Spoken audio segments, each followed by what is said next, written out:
Guyker hit me up recently asking if I wanted any parts for featuring in guitar modification videos, and I said yes, because they have a couple things that look interesting to me. Offsetty things, offsetty parts. They have a very interesting looking take on a Jazzmaster Jaguar offset style vibrato, which I'm assuming is in this bag. They also have an offset bridge that looks a lot like a Mosrite bridge. So I asked for one of those as well. And of course, here is the wiggle stick. Let's crack open these bags so I can show off what I'm talking about here.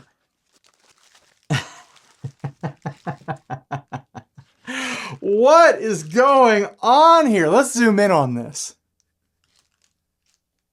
What is this? This is the strangest take on an offset vibrato that I've ever seen. Like, look, what is this? What is this big external screw spring situation going on here? The strings mount in a completely new and unique way, in a different place on the plate. Because normally on an offset bridge, on an offset trem, the strings would connect all the way back here, but they're connecting mid-plate. I just gotta see what this thing feels like. All right, let's crack open this unusual bridge. Usually parts manufacturers just put out like a copy of everything else that's ever been made, but they are swinging for the fences on this one. A really unique looking trem. And then look at this bridge here. Get all this stuff out of the way. Look at this thing. How unusual. Hopefully the spacing is compatible with the offset I'm going to put it in. We've got roller saddles here. It feels like it is a non-rocking thimble situation, but maybe it'll rock once I lower down the pins or something like that. Yeah, it feels like there might be a little bit of a rock depending on how it's set up. Okay, let's grab the guitar. So this will be the guitar that we do surgery on today. My Squire Affinity Jaguar. I love this thing. This is a super fun, affordable offset. Strangely sounds amazing. Strangely, I love these Affinity pickups, but it's also an excellent platform for irresponsible experimenting. Let's eyeball the bridge, even though I'm about to be able to check it out. It looks like it should fit. It looks like it should do the trick. All right, let's start taking this thing apart. It's gonna get a fresh set of strings today, and a fresh bridge, and a fresh tremolo. Even though the trem that came on this guitar is a cheapie, it's been strangely good. I don't know what they're doing over there at Squire. They're using cheap parts, but they're using the right cheap parts. Because there's a lot of parts out there that are cheap, that are not very good and not very pleasurable, but they've managed to find some parts that are totally fine, despite visibly being cheap. It doesn't have the little slider lock or anything like that. It's not branded. But it's felt good every time I play it. This is a guitar that I actually play often when I'm playing around the space pod with headphones so I don't disturb anyone. I'm trying to remember what's under this pick guard right now. I want to take a peek real quick.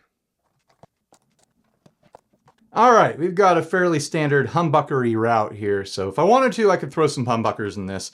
I don't though. I don't want to do that. I already did that to a Jaguar. Remember when I did that last summer? I'm a little excited because this is going to be an easy mod video. No soldering required.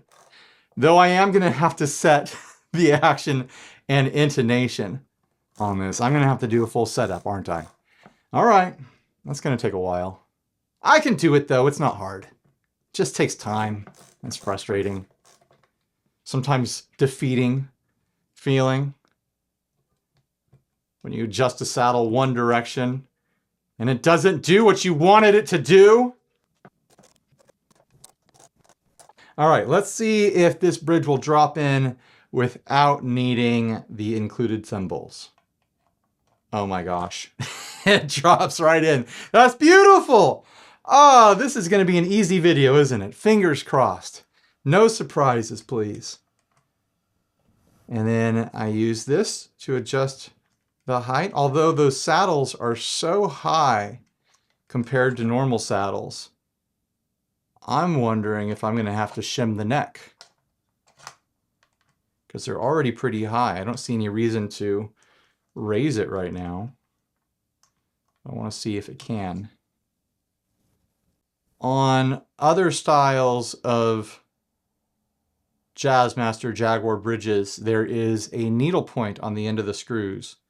These screws do not have that. I don't think it wants to do the bounce on a needle tip sort of thing that a traditional one does. But maybe if it does, you can swap those out if that is your preference. I think it's meant to stay in there kind of solid, similar to like a mastery. All right, I want to understand what's going on here. Zoom in here. So this spring right here, if I'm looking at this right, is going to be a secondary tension for this plate to go up and down, but you've already got the big spring down here. What is any of this? And then this is where the trim arm locks in. Kind of like a Floyd Rose sort of screw-in system here, which is promising. I'm looking forward to seeing what that feels like. It's locked in and it's smooth right now. But what is actually going on here? Because it doesn't come through to the other side. Oh, maybe you raise and lower it with this. So once this has some tension on it, I'll be able to screw this in to raise the plate. For what purpose though? I don't understand the mechanics of the design yet.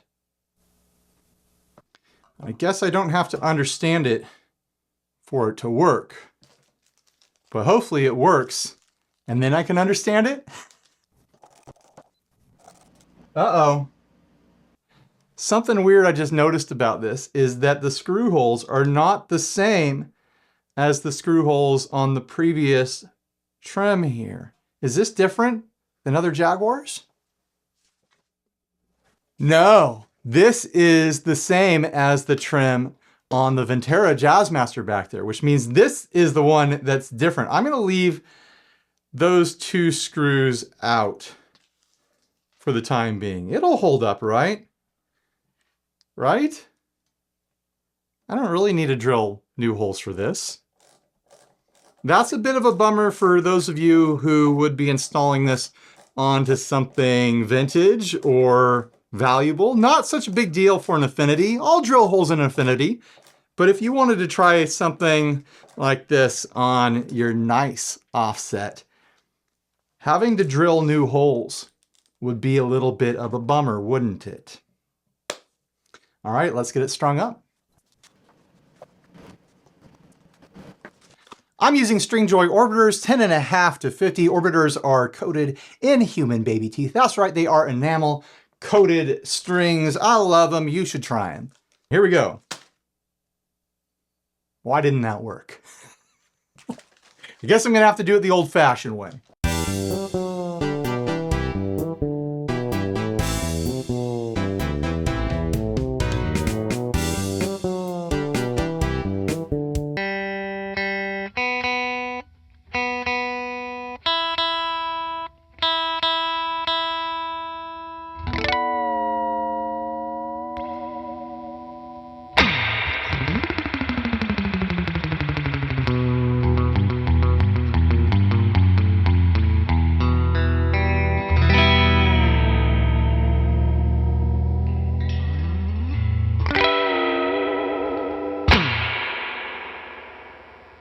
I think I figured it out.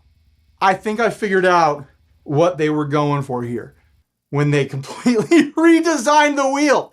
They reinvented the wheel for this one, guys, and it doesn't seem completely obvious when you're looking at it. It feels confusing when you're looking at it, but then once you start to use it, you realize what they were going for.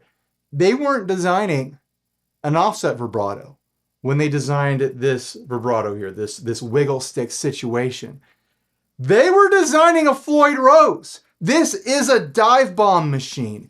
And that comes from the complete redesign of the physics as far as this works versus a traditional offset vibrato. They've completely changed the pivot point. Usually on an offset vibrato, the pivot point is all the way back here. It pivots on a little like clip that the whole internal mechanism like pivots on. This features a plate that pivots on a hinge much farther forward on the unit and higher up. It's not underneath the vibrato. It is pretty much square at the level of the vibrato, very similar to a strap bridge or a Floyd Rose. So this whole thing shifts and tilts forwards, much like a strap bridge or a Floyd Rose, obviously. I have misgivings about part of the design. They have the string retainer right here. I don't think it's necessary. I see that it is part of the hinge, but I don't think we need to have another physical interaction with the string. It's not necessary. It's just going to lead to binding and tuning issues. In my estimation, I'm guessing, but anytime you touch the string when you don't need to with any bit of hardware, it's introducing friction into the system. This extra screw here, this thing is interesting. I figured this out. This is so the bridge can rest flat onto the plate like a strap bridge that is resting on the body of the guitar. If you don't want that, you can back it off and have some wiggle room there to pull back if you want to. You could also dial it in so that you could set where that range ends. So if you want to be able to pull it and end like on a perfect note or something like that, you can dial that in fairly easily with this. It's a little bit unusual how much it sticks out, but I haven't found yet in my little bit of playing while tuning it that my hand is interacting with it in any way whatsoever. I kind of feel like it doesn't need to be so long. Why did they make it so long? They could have done like half of that and had it still be effective, because yeah, geez, you'd have to have this thing dive to the body to use that full range of that screw. So maybe someone will get their hands on one of these and trim that down at some point. Maybe not. Like I said, it really isn't in the way. I have some criticisms of the bridge. I like my offset bridges to rock. I like them to rest on the needle points of the thimbles and move back and forth with the string. That reduces friction. That reduces the friction of the strings moving around. And I know you guys are thinking, but roller saddles, Ryan, that's not necessary. When the whole bridge rocks back and forth, it means that the strings aren't even sliding on the saddles. They return to where they were, as long as you're not one of these people who is putting the full weight of your palm on the bridge and shifting it around. I much prefer this sort of system over a roller saddle. Also, it doesn't go low enough. These saddle pieces are too high and the screws are all the way let out here. It's not resting on those screws. So I would need to shim this neck to lower the action, and it does need the action lowered a bit. It's not crazy high. I could play it right now, no problem.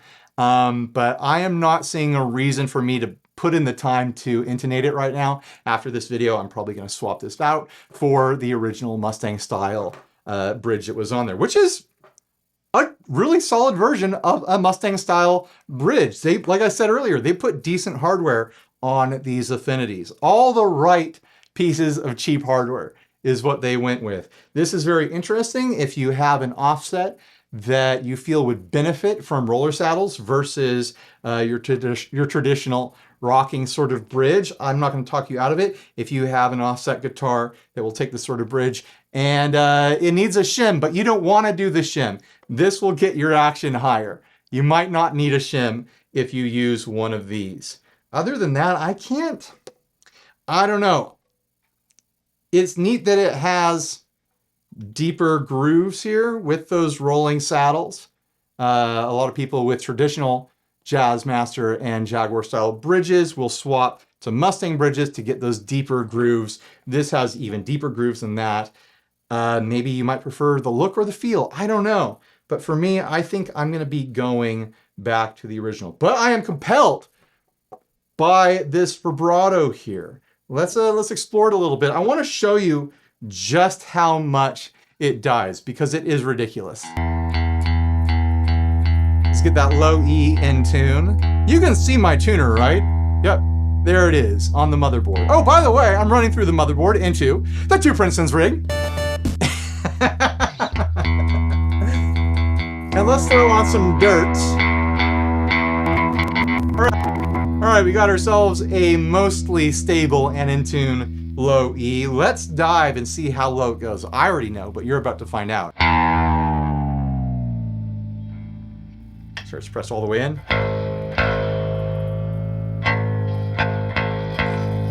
G sharp. That is ridiculous. It hasn't gone completely floppy like a Floyd Rose, but that's an extreme range for an offset vibrato. It's pretty close to an octave. G sharp is right there. It's like we added this much neck behind the nut. That is ridiculous. And of course, it's not going to be in tune now.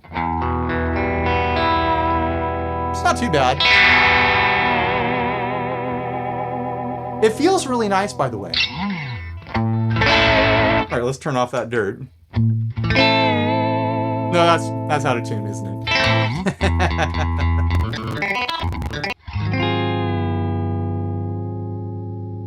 It has that traditionally smooth offset vibrato sort of feel to it.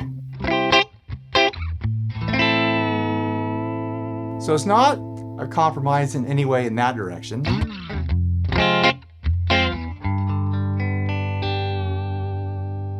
Let's throw a big modern ambient style reverb edit with the Clara here.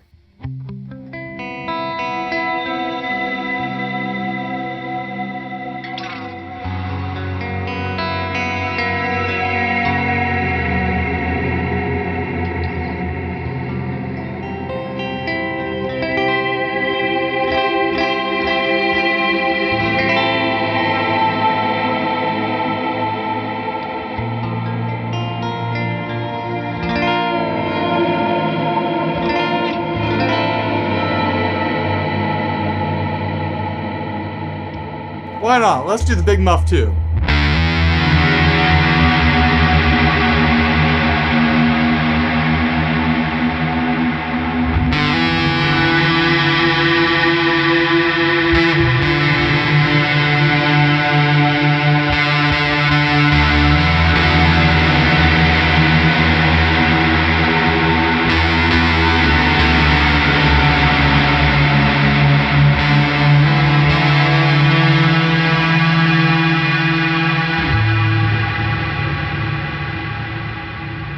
I want to hear how far it goes when I pull the wiggle stick.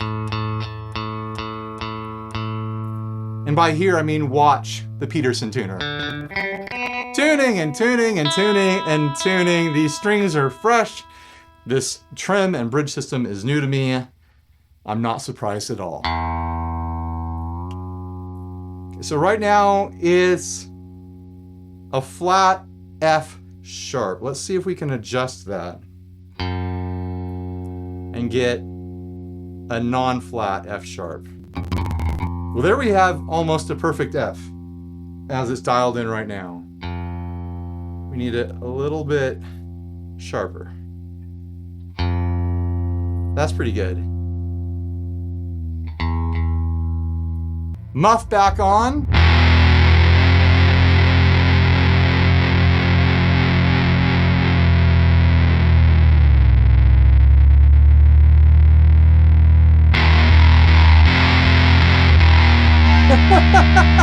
Well, if it returned to tune, that would have been impressive, right? It's gonna take some time to dial in the tuning stability with a new system. This guitar was tuning stable before. Let's do some surfy stuff because, of course.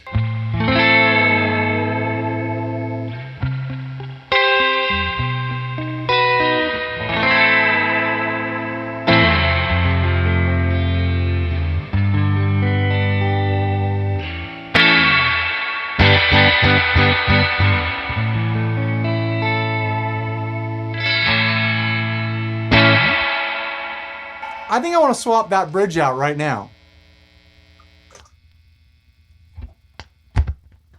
Let's do it. Why not? We're here, right?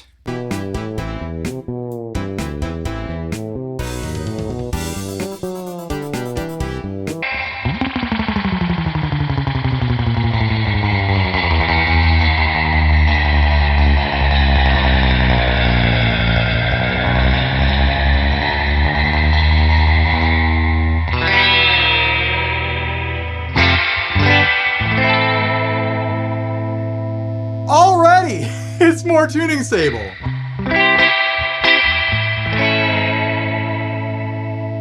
It sounds like it needs a little tweak.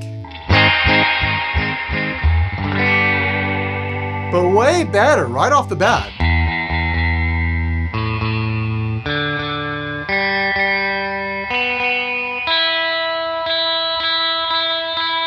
Yeah, just a little tweak just to get it back in versus the really big adjustments I was having to make with these roller saddles, which is not a surprise to me because I'm not a defender of roller saddles. I think they're a bit of a placebo, honestly. It's much better to have a bridge that moves with the strings, in my opinion. If you have a situation where maybe I haven't accounted for something, this might be a good solution for you.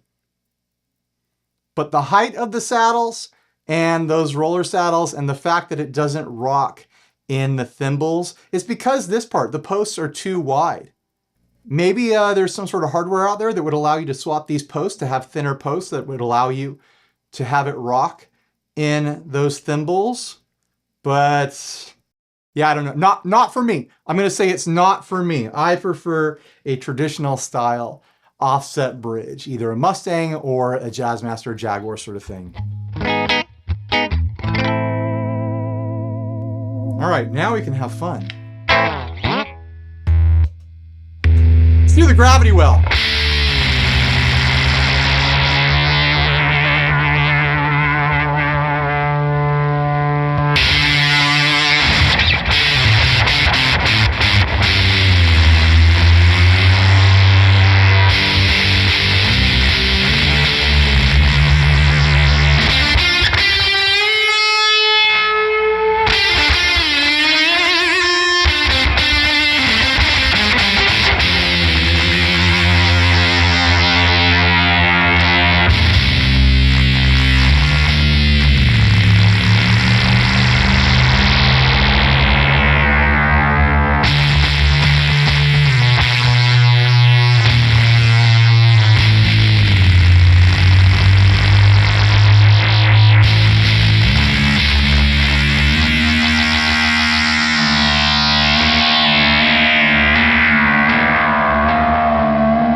Am I still in tune?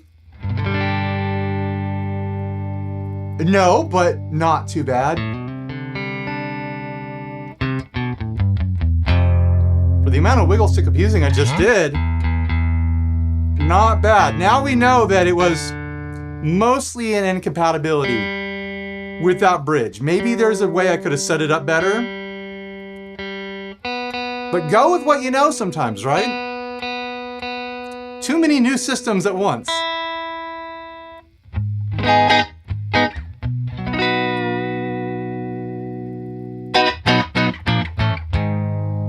So yeah, I'm gonna say for that vibrato, do you want extra range?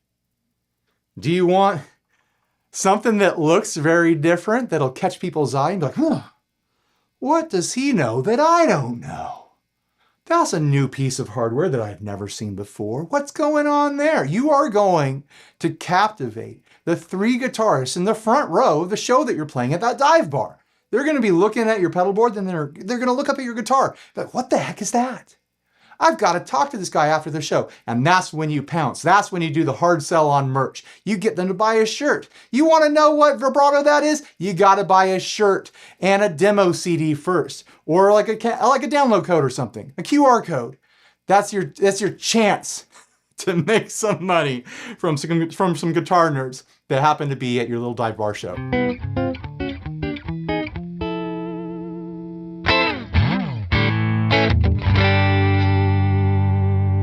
And then tell them to go watch my video. We can help each other out. You sold some shirts and a download code, and I got a couple extra clicks. So thank you for that. More fun, please.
On the physical side of it, it feels like there's a little bit of physical play, like a little bit of a knock in there, but it's not coming into the sound of the guitar. And sometimes you can encounter that with really any vibrato, a knock that makes it into the sound. Maybe there's a little bit there, but there's a little bit of play on the arm, or maybe it's the hinge. I'm hearing a little bit of a click, but I've definitely experienced much worse.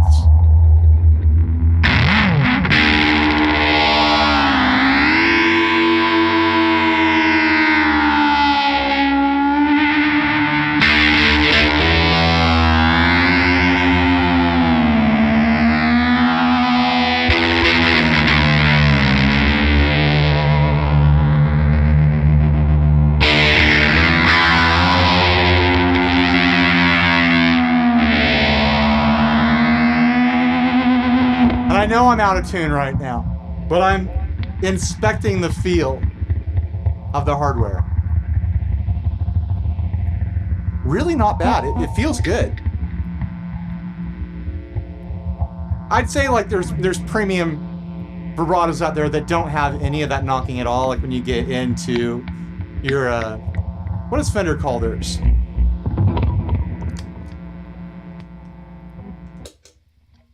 I forget what it's called already. I've got one on my Ham Pro too.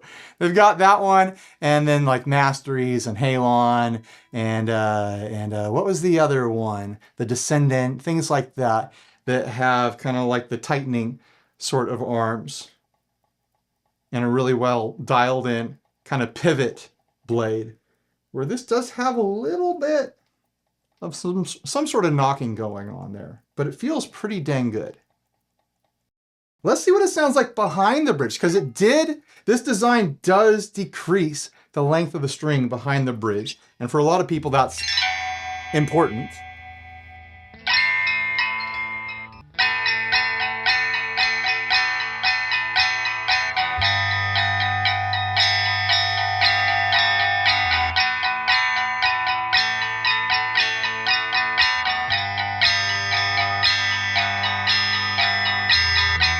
Now with fuzz, and delay, and reverb. Why not?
Am I still in tune?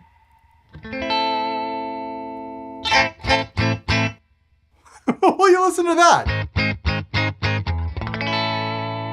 It's starting to acclimate to itself. It's a little bit off, but we're getting a lot closer here.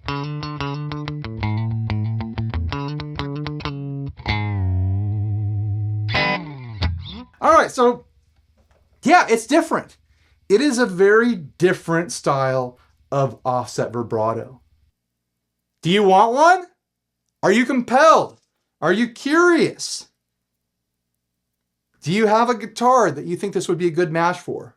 Should I drill more holes to secure it? It seems like it's holding on just fine with 4 screws. I'm going to give myself a couple days to get used to it, to decide whether or not I want to commit to drilling holes into this cheap guitar. No one is going to see it once I put any other vibrato over it, so why not, right? Although that would be a big bummer. That would be a big bummer if I intended to install this in a nice guitar. If I had some sort of American Fender, some sort of boutique job, or even a Mexican Fender that I paid, $900, $1,200 for, I'd be pretty bummed to have to put in new holes for this to fit correctly. They didn't need to do it that way. They could have done their traditional hole layout. So I wonder why they did. Maybe some sort of copyright, trademark infringement or something like that with someone else's design. I don't know. It is an interesting decision. They made a lot of interesting decisions here. That is putting it lightly, but it's resulted in something new, something different, something to give us all an extra option if we want to go a different way. Are you different than all the other offset players out there? You want more range? You want to dive bomb? You want to drop down to G sharp? I mean, I could set this thing up to probably dive further if I wanted to. I let it float a little bit. If I had let the whole plate rest on the body, maybe I could have gotten a full octave out of it. That would have been nuts. But I wanted to set it up to float a little bit. I could set it up to rest on the body even at this level by lowering that screw. It was a little bit of a failure to launch with the bridge that they sent. It's a unique and interesting design. I'm sure it solves a problem for someone, but it seemed like it was causing problems for me, tuning stability problems, because of roller saddles. I don't believe in them. I do not believe in roller saddles. I have a couple guitars that I like that happen to have roller saddles, but I don't think the roller saddles are contributing to what I like about them, if that makes sense. but I'm glad that I checked it out. Feel free to disagree with me in the comment section if you have one of these, or if you have scientific proof that roller saddles are superior in every way. But that just has not been my experience so far. So anyways, huge thanks to Guyker for taking a chance sending these out to me. I said a lot of things about their products. Huge thanks to you for making it to the end of the video. You know what that means? It means you won Ender's Game. Congratulations! Now you got to figure out how to take care of that weird alien baby. So anyways, thanks for watching. Please like, subscribe, dislike, leave me a rude, nasty comment, support us on Patreon, buy a shirt if you're naked, and stay grounded. Bye, everybody.